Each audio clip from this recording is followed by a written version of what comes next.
Hello, welcome to VK moto reviews. ரொம்ப நாள் ஆச்சுங்க வீடியோ ரிவ்யூ போட்டு. இப்போ வந்து பார்த்தீங்கன்னா டியாகோ இவி இது பார்க்குறோம். நார்மல் டியாகோக்கும் இதுக்கும் வந்து டிஃப்ரென்ஸ் வந்து பார்த்தீங்கன்னா மோட்டார் அண்ட் பேட்ரி. ஸோ அது வந்து ஐஸ் இன்ஜினில் வந்து பவராக இருக்கும்.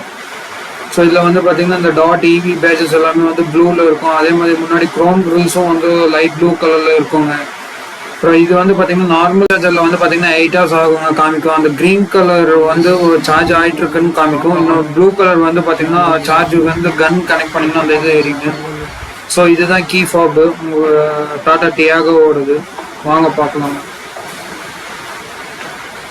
ஸோ பாடி வைஸ் ஐடென்டிக்கல் எல்லாமே சேம். உங்களுக்கு இந்த இவி பேஜிங்ஸ் அண்ட் இந்த ரெண்டு ஃப்ரண்டில் டாட் இவி அண்ட் ஃப்ரண்ட் முன்னாடி டாட் இவி இந்த பேஜஸ் வந்துருக்குங்க. சீட் வியூ வந்து passenger and driver and go driver வந்து எல்லாமே நல்லா இருக்கு, நல்லா கம்ஃபர்டபுளாகவும் இருக்கு உங்களுக்கு. ஸோ உள்ளே வந்து பார்த்தீங்கன்னா இந்த ஏசி வென்ஸ் அந்த ஹியூமனிட்டி லைன் எல்லாம் வந்து ஈவின்னு டிஃப்ரென்ஷியேட் பண்ணி காமிப்பாங்க. அந்த லோவர் பம்பர்லேயும் வந்து பார்த்தீங்கன்னா அந்த அப்சைட் டவுன் ட்ரையாங்கிள் இது இருக்கும் உங்களுக்கு கூலிங்க்கு போகிறதுக்கு. நார்மல் டியாகோல அது இருக்காது. ஸோ இதில் மிரர்ஸ் எல்லாமே வந்து பார்த்தீங்கன்னா பிளாக் கலரில் இருக்கும். இதில் வந்து ப்ரொஜெக்டர் ஹெட்லாம்ப்ஸும் கொடுத்துருக்காங்க உங்களுக்கு. ORVM electronically adjustable with side இண்டிகேட்டரோட வரும் உங்களுக்கு. வாங்க உள்ளே போய் பார்க்கணும். ஸோ இது வந்து லாங் ரேஞ்ச் XZங்க. ஸோ நீங்கள் இது மேனுவல் கீ தான் போடணும் இந்த மாடல் பொறுத்த வரைக்கும். டாப் அண்ட் மாடலில் மட்டும்தான் ஸ்டார்ட் ஸ்டாப் பட்டன் இருக்கும். ஆஸ் யூஷுவல் ஆன் பண்ணிங்கன்னா நார்மல் வண்டி எப்படி இது பண்ணுவீங்களோ அதே மாதிரி தான் இதுக்கும் வருங்க. இது வந்து touch screen Harman Kardon system with four speakers and 2 tweeters. So இது ஆல்ட்ராஸ் பஞ்சு நெக்ஸானில் என்ன டச் ஸ்க்ரீன் இருக்குமோ அதே டச் ஸ்க்ரீன் தான் உங்களுக்கு வருங்க. இதில் வந்து இது வந்து பார்த்தீங்கன்னா அதே மாதிரி 5 வெரைட்டியான இது உங்களுக்கு வரும் தீம்ஸ். மிச்ச செட்டப் எல்லாமே வந்து சேம் அதே மாதிரி தான் இருக்குங்க. வேறு எதுவும் பெரிய டிஃப்ரென்ஸ் இருக்காது உங்களுக்கு. இதில்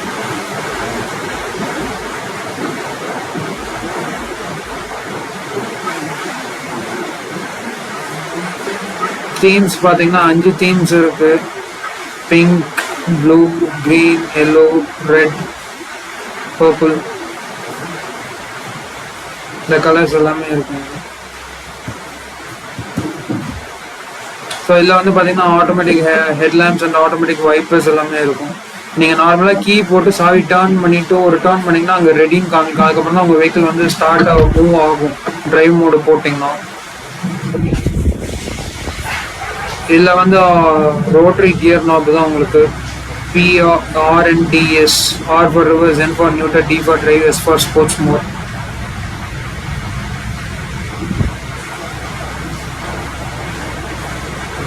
ஸோ உங்களுக்கு இதில் வந்து பார்த்தீங்கன்னா ஆட்டோமேட்டிக் ஏசி வந்துடும். ரிவர்ஸ் கேமரா வந்து உங்களுக்கு கைட்லைன்ஸோட காமிக்கும். ஆனால் ஹைலைட் என்னென்னா இதில் வந்து ரிவர்ஸ் பார்க்கிங் சென்சார் அண்ட் எந்த இதுவுமே கிடையாது. நீங்கள் ஆப்ஜெக்ட் கிட்ட போனீங்கன்னா கண்டிப்பாக இடிச்சிருவீங்க. அது ரொம்ப கேர்ஃபுல்லாக ரிவர்ஸ் எடுக்கணும் இந்த வண்டியில் பொறுத்த வரைக்கும். ஸோ இது உங்களுக்கு டிஸ்பிளேல காமிக்கும். ஆனால் இது உங்கள் வாய்ஸ் ஓவர் வச்சுருந்தாங்கன்னா நல்லாயிருக்கும். ORVM electrically adjustable and with auto ஃபோல்டிங்கோட உங்களுக்கு வந்துடுங்க. ஸோ வெஹிக்கிளுக்கு வந்து பார்த்தீங்கன்னா 3 years வாரண்டி. பேட்டரிக்கு அண்ட் மோட்டர்ஸ்க்கு வந்து பார்த்தீங்கன்னா 8 years வாரண்டி. ஸோ இது டிரைவர் சைடு மட்டும் 1 touch down power windows. So உங்களுக்கு ஆட்டோ லாக்ஸ் இருக்குது. உங்களுக்கு ஃப்ரண்ட்டில் பாட்டில் ஹோல்டர்ஸ் அண்ட் 4 டோர் பக்கத்துலேயுமே பாட்டில் ஹோல்டர்ஸ் இருக்குது, வச்சுக்கலாம் உங்களுக்கு. Automatic AC. அந்த இது வந்து பார்த்தீங்கன்னா உங்களுக்கு cooled glove box on off. அந்த இதுக்கு ஏசி வேணும்னா ஆன் பண்ணிக்கலாம், வேண்டாட்டி ஆஃப் பண்ணிக்கலாம் உங்களுக்கு. அதில் வந்து பார்த்தீங்கன்னா அந்த எலிஃபெண்ட் சிம்பிள்ஸ் போட்டிருப்பாங்க. ஸோ இதில் cruise control, voice recognition system, automatic vipers எல்லாமே வந்துடும் உங்களுக்கு. வந்து IRVM வந்து மேனுவலாக தான் டிம் பண்ணுங்க. இதில் வந்து ஈகானும் இருக்குது.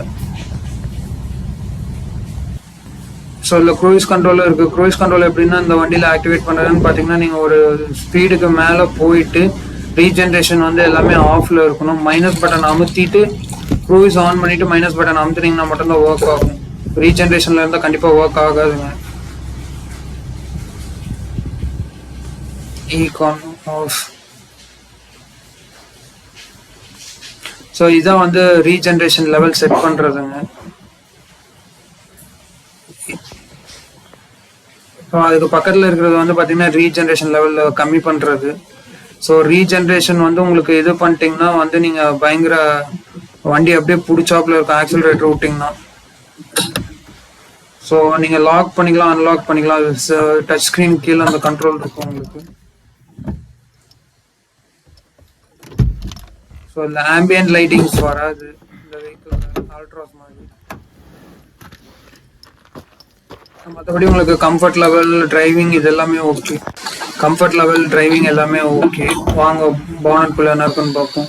ஸோ இதில் வந்து பார்த்தீங்கன்னா ஏபிஎஸ் பம்ப்பு, இந்த வேக்கம் அசிஸ்டட் பிரேக்ஸு, இது வந்து லிக்விட் கோல்டு. உங்களுக்கு வந்து முன்னாடி வந்து இந்த பவர் கண்ட்ரோலர் இருக்குது. ஸோ ஆக்சரி பேட்ரி, அடிஷ்னல் பேட்ரி உங்களுக்கு. இதில் வந்து டயர்ஸ் வந்து பார்த்தீங்கன்னா அப்போலோ வந்து கொடுத்துருக்காங்க. அது இல்லாமல் இந்த 50 lakh வெஹிக்கிள் சேல் பண்ண பேட்ஜிங் வரும் உங்களுக்கு. பின்னாடி ரிவர்ஸ் கேமராவோட வந்துடுங்க. ஸோ இது வந்து பார்த்தீங்கன்னா இது நார்மல் சார்ஜர் உங்களுக்கு.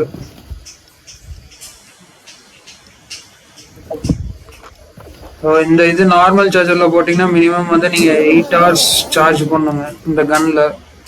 ஸோ இதே நீங்கள் டிசி ஃபாஸ்ட் சார்ஜர் போட்டிங்கன்னா ஒரு 45 minutes to 1 hour, அது எவ்வளோ சார்ஜ் இருக்கோ அதை பொறுத்துங்க.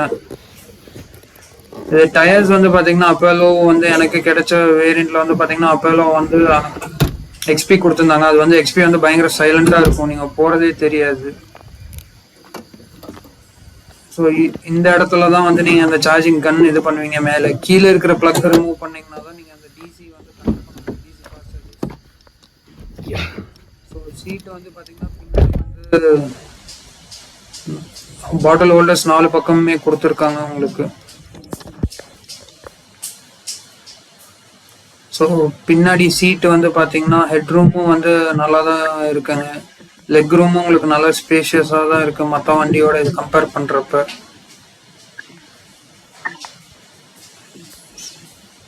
ஸோ இது மேனுவல் டிம்மிங் மிரர்ஸ் கொடுத்தனால இது கொஞ்சம் இந்த காசுக்கு ஆட்டோமேட்டிக். இது வந்து பார்த்தீங்கன்னா நான் எக்ஸ்ட்ரா ஆக்சரிஸ் ஃபிட் பண்ணுங்க, டோர்ஸில்ஸ் இது எல்லாமே. ஸோ இதில் வந்து நீங்கள் ஷாப்பிங் பேக்ஸ் வேணால் இது பண்ணிக்கலாம். ஒரு 2 kgs வரைக்கும் க்ராசரிஸ் ஏதாவது இது பண்ணிங்கன்னா உருண்டுட்டு போகாமல் இருக்கிறதுக்கு. ஸோ இதான் வந்து ஃபாஸ்ட் சார்ஜருங்க, home fast charger 7.2 kW. So அந்த ஹோம் ஃபாஸ்ட் சார்ஜரில் வந்து பார்த்தீங்கன்னா அந்த கன்னு கனெக்ட் பண்ணிவிட்டு இந்த RFID டேக் இது பண்ணதுக்கப்புறம் தான் உங்களுக்கு வந்து வெஹிக்கிள் சார்ஜ் ஆக ஆரம்பிக்கும். இதில் வந்து பார்த்தீங்கன்னா ஒரு 3 hours வந்து உங்களுக்கு கம்ப்ளீட்டாக சார்ஜ் ஆகிரும். ஸோ அதே மாதிரி ஜியோன் நாங்கள் RFID டேக்கும் வாங்கியிருந்தோம். அது வந்து பார்த்தீங்கன்னா நீங்கள் வந்து ஒரு 300 rupees பே பண்ணிங்கன்னா அது உடனே கொடுத்துருப்பாங்க. நீங்கள் இந்த டிசி ஃபாஸ்ட் சார்ஜிங் போடுறப்ப அது வந்து உங்களுக்கு டைம் சேவ் ஆகும். அது போயிட்டு அந்த RFID இது வந்து கிளிக் பண்ணிவிட்டு நீங்கள் கன்னு கனெக்ட் பண்ணிங்கன்னா ஆட்டோமேட்டிக்காக சார்ஜ் ஆக ஆரம்பிச்சிடும். அதே மாதிரி ஸ்டாப் பண்ணுறப்ப ஸ்டாப் கொடுத்துட்டு அந்த RFID டேக் காமிச்சிங்கன்னா போதுங்க, அதுவே ஆட்டோமேட்டிக்காக ஸ்டாப் ஆயிரும். உங்கள் ஆப்பில் வந்து ஆட்டோமேட்டிக்காக அதுவும் ஸ்டோரேஜ் ஆயிரும். ஸோ வெஹிக்கிள் எவ்வளோ ஒன்ஸ் சார்ஜ் போட்டால் வருதுன்னு பார்த்தீங்கன்னா வெஹிக்கிள் வந்து ஸ்டார்டிங்கில் வாங்கி ஃபுல் மேனுவல் 8 hours சார்ஜ் போட்டோம் நார்மல் சார்ஜரில். அதில் வந்து பார்த்தீங்கன்னா கிட்டத்தட்ட கொஞ்சம் கொஞ்சமாக தான் இம்ப்ரூவ் ஆச்சு. உங்களுக்கு வந்து ஃபஸ்ட்டு ஒரு 150 kilometers காமிக்கும், அப்புறம் சார்ஜ் போட போட ஒரு 180 kilometers வரைக்கும் காமிக்கும். கம்பெனியில் வந்து புது கிலோமீட்டர் வந்து கிளைம் பண்ணுறது வந்து பார்த்தீங்கன்னா 315 சொல்கிறாங்க. ஆனால் அது கண்டிப்பாக கிடைக்காதுங்க. உங்களுக்கு வந்து வெஹிக்கிள் வந்து ஓட்ட தான் இம்ப்ரூவ் ஆகும். அதுவும் அதே மாதிரி ஸ்பீடு வந்து நீங்கள் அதிகமாக போனீங்கனாலும் கிடைக்காது. ஸோ நீங்கள் ஒரு 60, 70, 80 மெயின்டைன் பண்ணிங்கன்னா ஒரு 200 kilometersக்குள்ளே வந்து போயிட்டு வந்துடலாம். ஸோ இது மேக்ஸிமம் ஃபஸ்ட் டைம் கார் பையர்ஸ்க்கு வந்து இது செட் ஆகுறதுனா வந்து பார்த்தீங்கன்னா லோக்கல்குள்ளே ஓட்டுறவங்களுக்கு தான் இது ஓகேங்க. மற்றபடி லாங் போகிறதுனா வந்து நீங்கள் கரெக்டாக பிளான் பண்ணி போகணும். அதே மாதிரி ஃபர்ஸ்ட் டைம் கார் பையர்ஸ்க்கு வந்து இது செட் ஆகுறதுனா வந்து பார்த்தீங்கன்னா லோக்கல்குள்ளே ஓட்டுறவங்களுக்கு தான் இது ஓகேங்க. மற்றபடி லாங் போகிறதுனா வந்து நீங்கள் கரெக்டாக பிளான் பண்ணி போகணும். அதே மாதிரி வந்து டிசி ஃபாஸ்ட் சார்ஜர்ஸ்லையும் நீங்கள் போடலாம். ஆனால் இது வந்து நார்மல் பெட்ரோல் டீசல் வண்டி அடிக்கிற மாதிரி உடனே ஃபில் ஆகாது, அந்த டைம் ஆகும் உங்களுக்கு மினிமம் அது சார்ஜ் ஆகுறதுக்கு. ஸோ அது வரைக்கும் நம்ம வந்து கண்டிப்பாக பொறுமையாக இருக்கணுங்க இந்த வெஹிக்கிளில். ஸோ நெக்ஸ்ட்டு வந்து பார்த்தீங்கன்னா அதே மாதிரி நீங்கள் இந்த டிசி ஃபாஸ்ட் சார்ஜஸ் வந்து இன்ஃப்ராஸ்ட்ரக்சர் வந்து அவங்க நிறைய டெவலப்மெண்ட் பண்ணணும். ஸோ மேக்ஸிமம் டைம்ஸ் ஃப்ரீயாக இருக்கும். பட் இந்த வீக்கெண்ட்ஸ் அண்ட் வீக் டேஸ் வந்து எப்போ அது ஹாலிடேஸ் இல்லை ரொம்ப ரஷ் இருந்ததுன்னா நிறைய வெஹிக்கிள் சார்ஜ் பண்ணிட்டு இருந்தீங்கன்னா நீங்கள் அதுக்கு வந்து ரொம்ப ஒரு வெஹிக்கிளாக எடுத்ததுக்கப்புறம் தான் வந்து நீங்கள் சார்ஜ் பண்ண முடியும். அதே மாதிரி ரேஞ்ச் ஆங்ஸைட்டி நிறைய பேர்த்துக்கு இருக்கும். ஸோ அதுவும் நீங்கள் கால்குலேட் பண்ணி தான் போகணும். மற்றபடி வெஹிக்கிள் கம்ஃபர்ட் வைஸ் எல்லாமே ஓகே, வேறு எதுவும் பெருசாக சொல்கிறதுக்கு இல்லை. இதில் வந்து ஸ்பேர் டயர் கண்டிப்பாக வந்து கிடைக்காது இல்லைங்க இந்த வண்டியில். ஸோ ஸ்பேர் டயருக்கு பதிலாக உங்களுக்கு பஞ்சர் கிட் வந்து கொடுத்துருப்பாங்க. அது வந்து left side driver left side co driver seat கடியில் இருக்குங்க. தேங்க்யூ.